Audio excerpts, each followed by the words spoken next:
దేవుడు ఎన్నుకున్న వారిపై ఎట్టి ఆయుధం పనిచేయదు. 1953వ సంవత్సరంలో నా కార్యాలయంలో ఎంతో ఆపదను నేను ఎదుర్కోవలసి వచ్చింది. నేను హైదరాబాద్లోని ఆర్టీఎస్లో అకౌంట్స్ క్లర్క్గా పనిచేస్తున్నాను.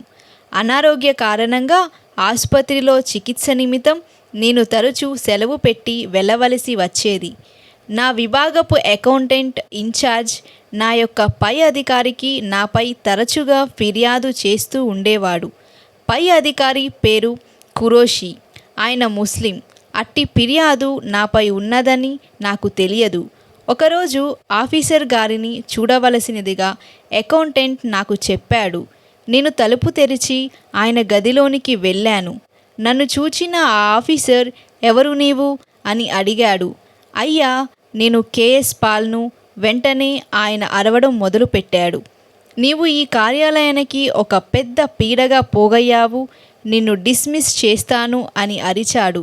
అందుకు నేను నిర్ఘాంతపోయాను. చాలా బాధ కలిగింది. ఈ విషయం నేను ఎవరికీ చెప్పలేదు. ఎంతో అవమానంతో బాధపడ్డాను. ఒక క్రీస్తు ప్రభువుకు మాత్రమే చెప్పుకున్నాను. నేను ఉద్యోగంలో కొనసాగాలా లేక వదిలివేయాలా అనే విషయముపై నేను కొన్ని దినాలు ప్రార్థన చేశాను.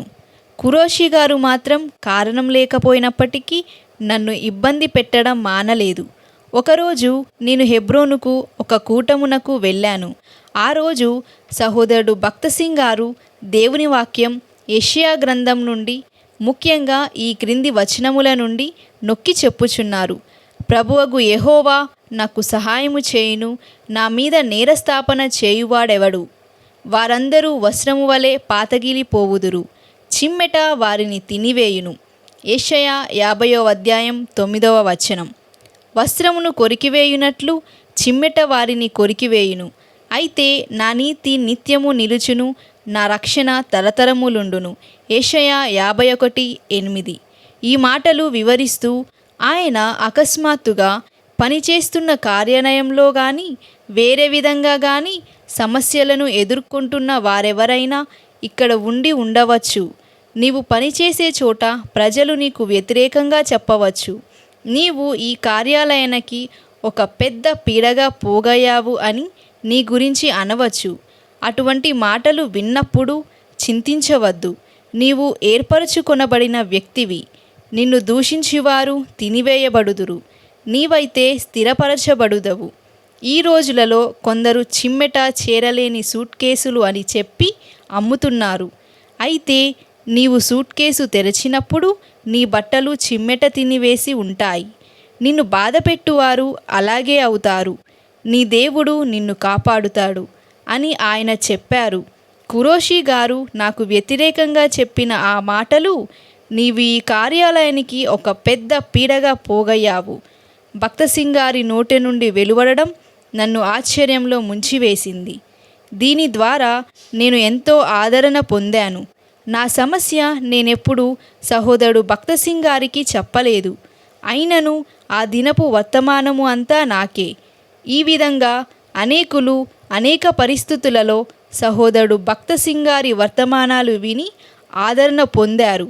కొన్ని దినముల తరువాత నేను నా కార్యాలయంలో ఉన్నప్పుడు సాయంత్రం సుమారు 5 గంటల ప్రాంతంలో ఖురేషీ గారి గది నుండి పెద్ద పెద్ద కేకలు, మూలుగులు వినిపించాయి.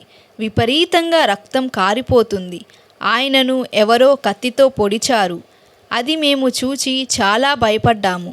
ఆయనను ఆసుపత్రికి తీసుకొని వెళ్ళారు.